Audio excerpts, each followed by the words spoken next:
même chez des sujets jeunes, même chez des sujets en bonne santé, et sur une courte période, à chaque fois que vous faites ces montagnes russes de la glycémie, il y a de la glycation, et donc il y a de la caramélisation, et donc il y a de l'altération de votre métabolisme. Mais toute cette famille-là mange toujours la même chose, et que ça fait que accumuler des facteurs en faveur du diabète, ben oui, tout le monde va finir diabétique, on va se dire que c'est génétique. Mais je suis pas forcément d'accord avec ça, on a des choix à faire. On a des choix à faire, mais ce qui est certain, c'est qu'on peut pas les faire si on n'est pas au courant. Bienvenue dans cette nouvelle vidéo. Installez-vous confortablement parce que aujourd'hui, c'est un sujet essentiel dont on va parler, la consommation de sucre. Et pas n'importe quelle consommation de sucre, mais aujourd'hui tout particulièrement, j'aimerais vous parler de la consommation de sucre en dehors des repas ou au début du repas. Pourquoi ? Parce qu'on va voir ensemble que ça a un effet assez dramatique sur notre santé et nous allons regarder ensemble de plus près pourquoi et comment cette consommation de sucre en dehors de vos repas agit sur votre santé. Pour ce faire, j'ai mes petites notes aujourd'hui, 2 pages de notes, donc on va avoir un petit peu de boulot ensemble.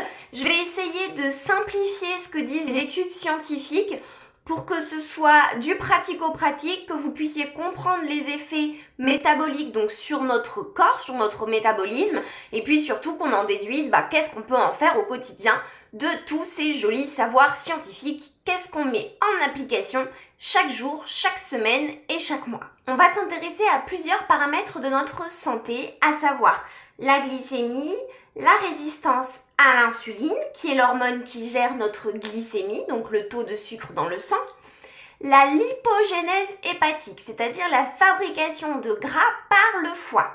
On va aussi s'intéresser à l'inflammation et au risque de développer un syndrome métabolique. On va clarifier un petit peu le terme aussi. Le syndrome métabolique, c'est quoi ? C'est un ensemble de signes et de symptômes que peut présenter quelqu'un. Ces signes sont quoi ? Une hypertension ou une augmentation de la pression artérielle qui a tendance à aller vers une hypertension, une augmentation du tour de taille, ce qui veut donc dire qu'on prend du poids, une dyslipidémie, ça veut dire quoi ? Ça veut dire une altération de votre bilan des lipides, donc des gras, sur votre biologie, avec une diminution du bon cholestérol, donc du HDL, et une augmentation des triglycérides, et ça, on ne veut pas. Le dernier point, c'est une augmentation de la glycémie à jeun qui tend donc vers un prédiabète et un diabète. Tous ces critères-là constituent ce qu'on appelle le syndrome métabolique. J'espère que c'est un peu plus clair déjà avec ça. Intéressons-nous donc à ce que dit la science sur les effets du sucre sur notre santé. Donc j'ai sélectionné quelques études de 2014 à 2025. Donc on fait un petit check-up des 10 dernières années. Premier point, comment ça agit sur notre glycémie et sur notre insulino-résistance. Alors, je reprends un petit peu ce que nous disent les études. La consommation de sucre, en particulier sous forme de boissons sucrées. Donc, qu'est-ce qu'on entend par boissons sucrées ? Le coca, les sodas, l'orangina, tout ce que vous voulez comme soda, mais aussi les jus de fruits et les smoothies qui nous paraissent vachement healthy. Donc, consommation de sucre sous forme de boissons sucrées, tout ce que je viens de dire. Et sous forme de fructose. Sous forme de fructose, ça veut dire quoi ? Ça veut dire les fruits, clairement. Ou alors le fructose ajouté, mais ça on va le voir après. Toute cette consommation de sucre-là provoque des élévations rapides et intenses de la glycémie et donc de l'insuline qui est aussi sécrétée pour rétablir un taux d'insuline relativement normal, autour de 1. Et donc ça, qu'est-ce que ça fait sur notre santé ? Je vous le donne en mille. Ça favorise l'insulinorésistance et le risque de développer un diabète de type 2. Et le pire, c'est que ça a été montré même chez des sujets jeunes, même chez des sujets en bonne santé, et sur une courte période, on a une étude qui parle de 3 semaines. C'est-à-dire qu'en 3 semaines, on avait déjà des facteurs métaboliques, à savoir la glycémie et l'insuline, qui répondaient défavorablement à la consommation de boissons sucrées ou de fructose en dehors des repas. Vous imaginez ce que ça veut dire ? 3 semaines. Ça fait combien de temps que vous consommez le coca à 16h ou le jus de fruits de bon matin alors que vous vous levez ? Vous imaginez ce que ça fait ça en 3 semaines ? Qu'est-ce que ça peut donner sur toute une vie ? Je pense que c'est des sujets dont on reparlera dans d'autres vidéos parce qu'il va falloir les traiter, les retraiter et les retraiter. Maintenant, si on s'intéresse à la lipogénèse hépatique. Alors là, vous allez me dire, Maxine, t'as dit que t'allais faire simple, mais en fait, c'est compliqué déjà les mots que t'emploies. Bon, ok, on va faire simple. Lipogénèse, lipo, lipide, c'est le gras, ok? Ça, pour toutes les vidéos, toutes les fois où on va parler, lipo, lipide, gras. Bien. Maintenant, génèse. Génèse, c'est la fabrication, la création, la naissance. Donc, lipogénèse, fabrication de gras. Ok? Fabrication de lipides. Et hépatique, hépatique, c'est le foie. Donc, par le foie. Donc, lipogénèse hépatique, fabrication de gras par le foie. Vous voyez, c'est simple en fait. Faut juste qu'on traduise les termes, mais on y arrive à s'y retrouver. Donc, la lipogénèse hépatique. Qu'est-ce que le sucre consommé en dehors des repas? Qu'est-ce que le sucre va donner comme conséquence sur la lipogénèse hépatique, sur la fabrication de gras par notre foie? Eh bien, figurez-vous que les études montrent que le fructose, qui est abondant dans les sucres ajoutés, c'est-à-dire lorsque vous prenez par exemple une compote où il n'y a pas mentionné sans sucre, ils vont vous ajouter du sirop de glucose fructose par exemple. Et au passage, un des pires sucres ajoutés qu'on puisse consommer. Bref, on reviendra sur ça une prochaine fois aussi. Donc le fructose, il est ajouté dans des produits transformés que vous consommez. Et ensuite, il est métabolisé par le foie. Ça veut dire que c'est le foie qui va gérer tout ça, qui va le traiter. Qu'est-ce qu'il va faire le foie ensuite? Il va produire du gras. Parce qu'il va plus savoir que faire de ce sucre, si on essaye de vulgariser un petit peu. Et donc, il va se mettre à fabriquer du gras. On retombe donc sur la lipogénèse hépatique. Vous mangez du fructose, le foie le métabolise, le gère et le recrache sous forme de gras. Si on veut faire simple, on peut se faire un petit peu cette idée. Qu'est-ce qui se passe alors? Vu qu'il le recrache sous forme de gras, le foie accumule des graisses et on a ce qu'on appelle un foie gras. Ça vous parle ça? Est-ce que le docteur vous avait déjà dit il y a un petit foie gras là madame, il y a un petit foie gras par ici monsieur.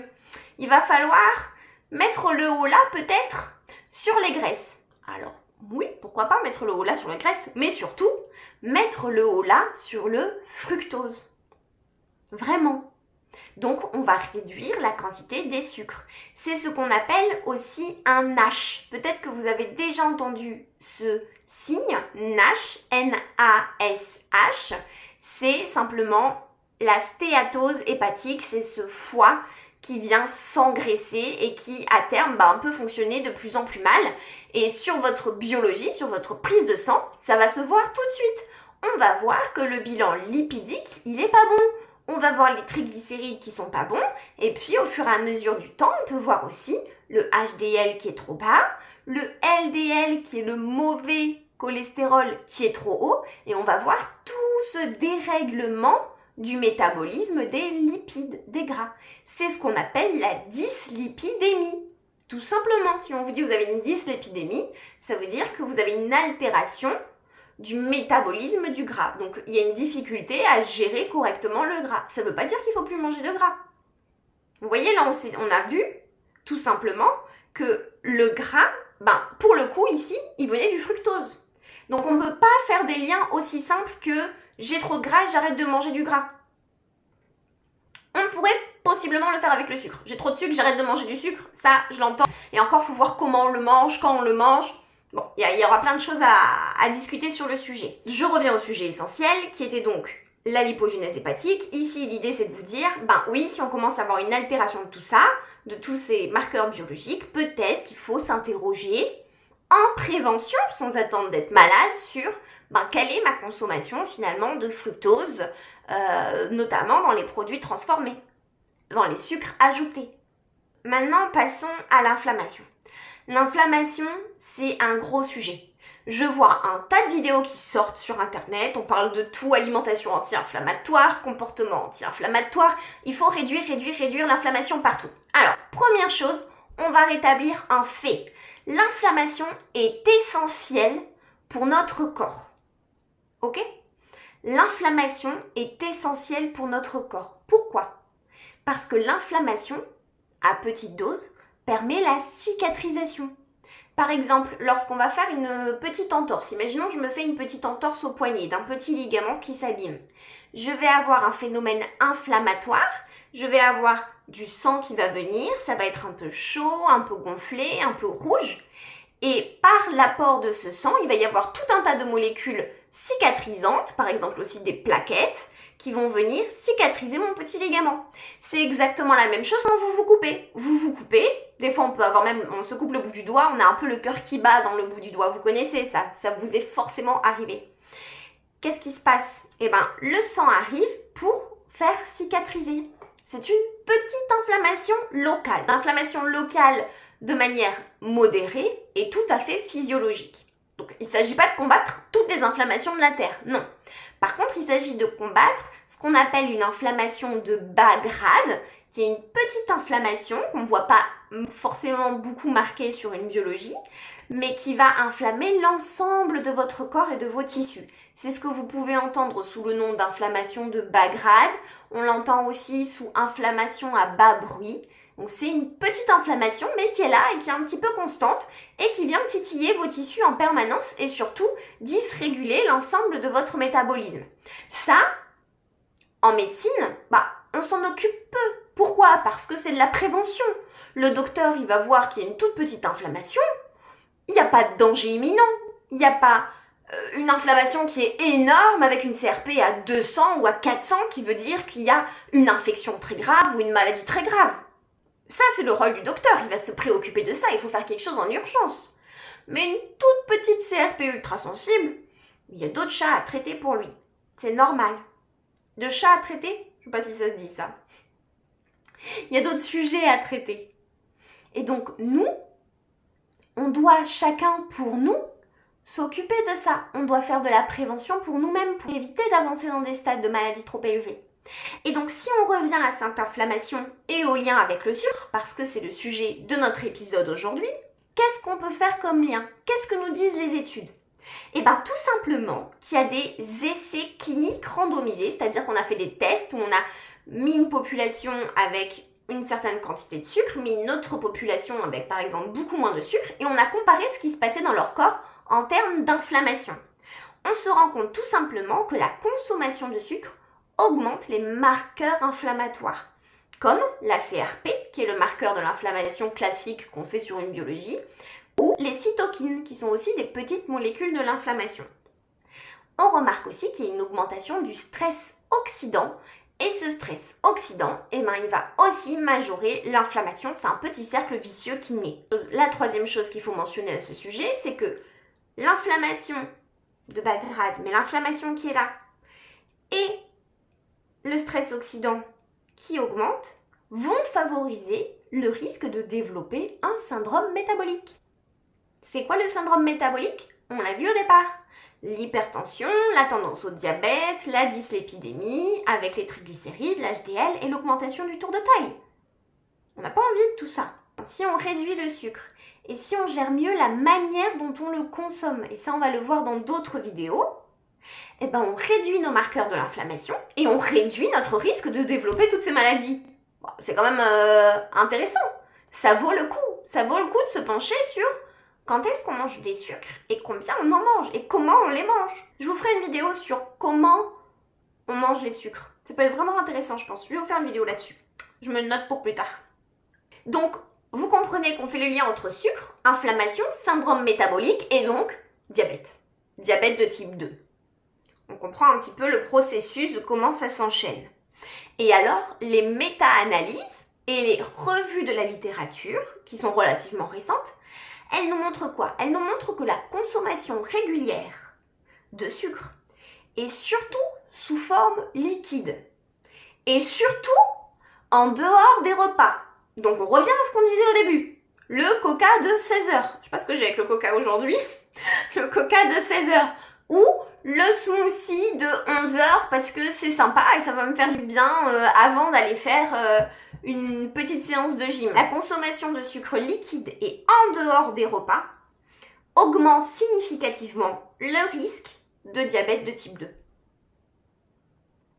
Donc on a l'impression que c'est la maladie du siècle, le diabète de type 2 ou comme les cancers, que c'est fatal, qu'on va tous l'avoir.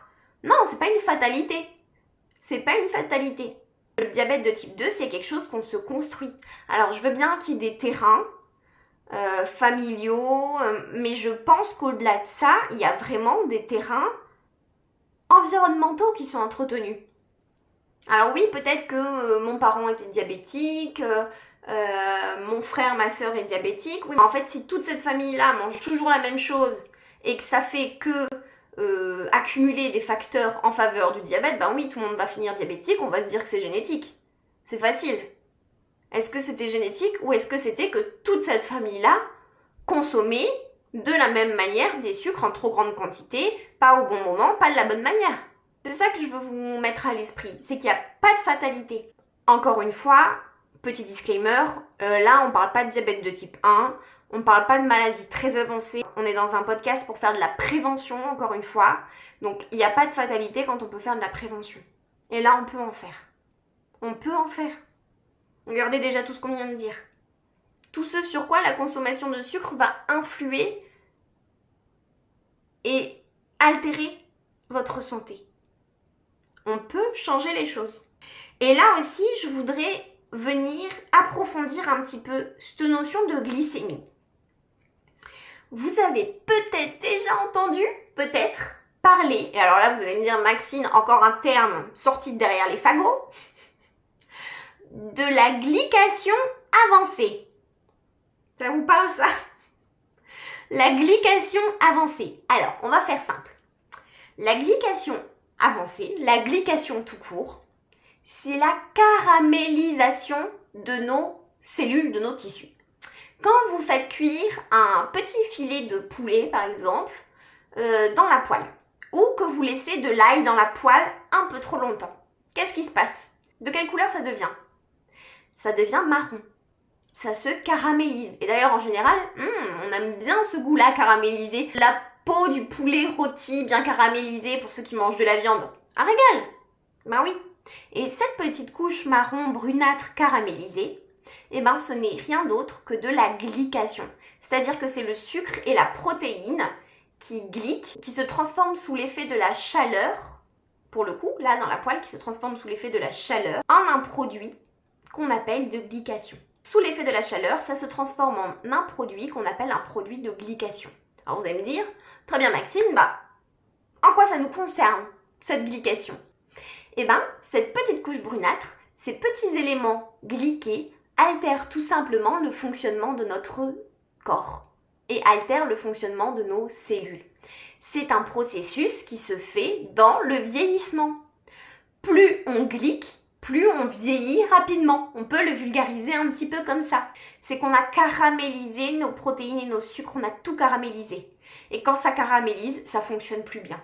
Quand ça caramélise dans votre cerveau, qu'est-ce qui se passe? On a une altération des fonctions cognitives. Et à force, qu'est-ce qu'on développe? Des troubles de la mémoire, des troubles de la concentration, et puis à terme, des démences, l'Alzheimer, et puis le Parkinson, et toutes ces maladies neurodégénératives. Parce qu'on a caramélisé notre cerveau. On fait fondre notre cerveau. C'est quand même dingue. Et tout ça, pourquoi? Parce qu'on mange beaucoup de sucre. Et oui, là je vous ai expliqué le processus dans la poêle. Vous allez me dire, oui mais Maxine, nous on chauffe pas à 80 degrés. Non, on va pas chauffer à cette température, donc il n'y a pas raison qu'on glyque si on n'avale pas la petite couche brunâtre du poulet. Eh ben si, on glyque, croyez-moi. Et on glyque quand la glycémie augmente fort, et puis diminue, puis augmente fort, et puis diminue. À chaque fois que vous faites ces montagnes russes de la glycémie, il y a de la glycation. Et donc, il y a de la caramélisation. Et donc, il y a de l'altération de votre métabolisme et de vos fonctions cellulaires, notamment cognitives. Donc, on va essayer d'arrêter de glyquer. On va essayer d'arrêter de créer ces petits produits glyqués qui altèrent notre santé. Et pour ça, on en revient toujours au même. On gère différemment notre consommation de sucre. Vous voyez, finalement, on arrive à recouper plein de sujets juste au travers du sucre. Et alors, un dernier sujet que je voudrais aborder avec vous à propos de la gestion du sucre, c'est un sujet qui me passionne tout particulièrement, c'est le microbiote intestinal. Alors là, encore un nouveau mot. Non, je suis sûre que vous le connaissez, celui-là, il est de plus en plus répandu. Le microbiote, c'est ce qu'on appelait avant la flore, tout simplement, la flore intestinale. Maintenant, on a plutôt tendance à utiliser microbiote. En fait, c'est l'ensemble des bactéries, des levures, de tous les petits organismes qui vivent dans votre ventre et qui vous aident au quotidien dans toutes les fonctions intestinales, mais même au-delà. Et nous, on les sert, ces petites bactéries, en leur donnant à manger. On fait une symbiose avec elles. Sauf que cette symbiose, des fois, elle est altérée. Ça veut dire quoi? Ça veut dire qu'au lieu de vivre en symbiose, donc en équilibre, entre nous, qui sommes l'hôte, et ces petites bactéries qui vivent dans nous, on est censé vivre en équilibre, des fois, il y a un déséquilibre, et il y a certaines bactéries qui vont prendre le pas sur d'autres. Elles vont se surdévelopper, et elles vont altérer l'équilibre du microbiote, et ça, nous, on en ressent beaucoup d'effets digestifs pour beaucoup de personnes, mais même chez les personnes qui n'en ressentent pas d'effets digestifs, il va y avoir un réel impact sur l'inflammation de bas grade. Et donc sur l'insulinorésistance et le diabète et tout ce dont on a parlé tout à l'heure.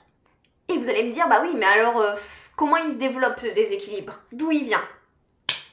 Là encore, on revient au sucre. Eh oui, en nourrissant trop les petites bactéries qui se nourrissent beaucoup du sucre, si on fait très très simple, elles vont se surdévelopper. C'est normal, vous leur donnez plein de nourriture. Il y a un bataillon surnourri et un bataillon qui est très peu nourri. Qui va prendre le pas? Le bataillon très nourri, celui qui est nourri avec le sucre.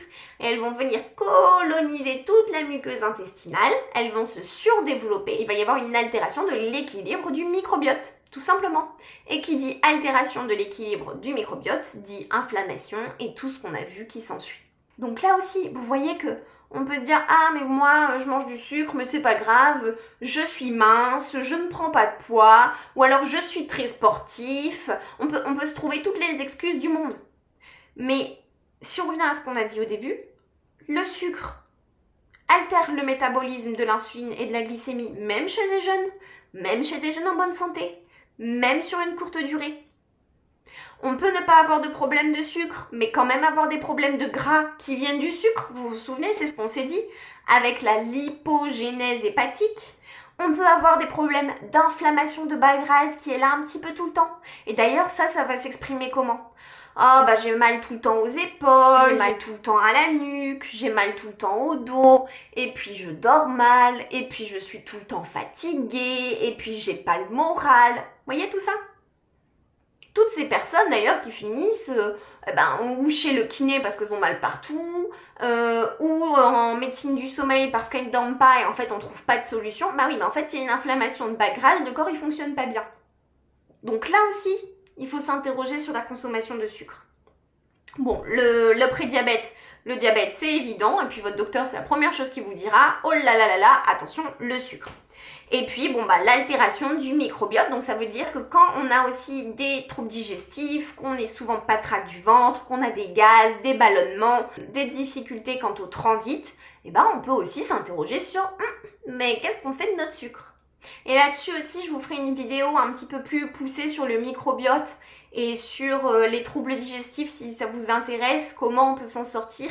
Tout ça pour vous dire donc que le sucre est responsable dans notre société aujourd'hui en 2025 d'énormément de problèmes de santé. Et on le banalise beaucoup trop. Je vous assure, ça me crève le cœur. Je vais au supermarché et je vois des familles qui remplissent leur caddie de soda, de gâteaux, de chips, parce qu'on a l'impression que le sucre c'est que dans les produits qui sont en goût sucré, mais non, dans la chips il y a du sucre, parce que c'est de la patate, et de la patate c'est du sucre, vous voyez, et ça me fend le cœur de voir ces familles remplir leur caddie de tous ces produits. Je suis sûre que c'est juste par manque de connaissances. Vous me direz peut-être que manger mieux, ça peut coûter plus cher, mais je ne suis pas forcément d'accord avec ça. On a des choix à faire. Mais ce qui est certain, c'est qu'on ne peut pas les faire si on n'est pas au courant, si on n'est pas informé. C'est pour ça qu'aujourd'hui, je vous dis tout ça. Pour que vous commenciez à avoir des petites puces qui viennent vous titiller et vous dire là, peut-être qu'il y a quelque chose qui ne va pas au niveau des sucres. Peut-être que ce que m'a dit Maxime là, ça va me faire réfléchir et me dire Ben oui. En fait, peut-être que mes troubles digestifs, ils viennent de cette consommation de sucre qui est pas adéquate, de ce fruit que je mange en dehors des repas, de ce jus de fruits que je mange de bon matin, de cette compote que je mange à 10h quand j'ai faim, alors qu'en fait, c'est juste que j'ai pas eu un petit déjeuner qui était correct ou que simplement l'ensemble des repas de ma journée précédente n'était pas correct. On parlera aussi de jeûne intermittent, de gestion de l'alimentation en temps restreint, de gestion des collations. Il faut qu'on aborde tous ces sujets, ça me paraît essentiel. Mais vous comprenez, on bannit le gras. On se dit le gras c'est terrible, il faut pas manger de beurre, faut pas manger de crème. Mais là, vous voyez, je vous ai fait je sais pas combien de minutes d'épisode que sur le sucre. On n'a pas parlé du gras. On a vu tout ce que le sucre faisait de mauvais pour notre santé. J'espère que le moral n'est pas dans les chaussettes. J'espère que vous comprenez qu'il ne s'agit pas là d'un discours moralisateur. Vraiment pas. Ce que je veux vous faire comprendre, c'est qu'il y a plein de choses qu'on peut faire, qu'il n'y a pas de fatalité. Qu'on peut essayer de faire des pas en arrière quand on a eu des comportements qui vont pas et qu'on a une santé qui commence à se détériorer, et que même quand on va bien, on peut déjà faire de la prévention. Et donc en fait, cet épisode, c'est un épisode d'espoir. C'est un message d'espoir. Il faut prendre en compte tous ces paramètres, s'en saisir et reprendre le pouvoir sur notre santé, sur notre corps. C'est un message d'espoir que je vous fais là. Moi-même, quand je revois mon alimentation, il y a de ça 2 ans en arrière, je pensais manger si équilibré, si bien. J'ai été élevée aux légumes et aux poissons. Enfin, je pensais vraiment manger bien. Et puis maintenant, je me rends compte que il y avait quand même beaucoup de progrès à faire. Donc même quand on pense tout bien faire, je suis sûre qu'il y a des progrès à faire en matière d'alimentation. On a tous des progrès à faire. Et alors, il faut choisir par quelle étape on commence, par quoi on se sent ok de commencer. Et petit à petit, on avance et on se construit une nouvelle santé. J'espère que cet épisode vous aura inspiré, vous aura donné de l'espoir et surtout vous aura donné envie de reprendre le contrôle sur votre santé et sur votre corps.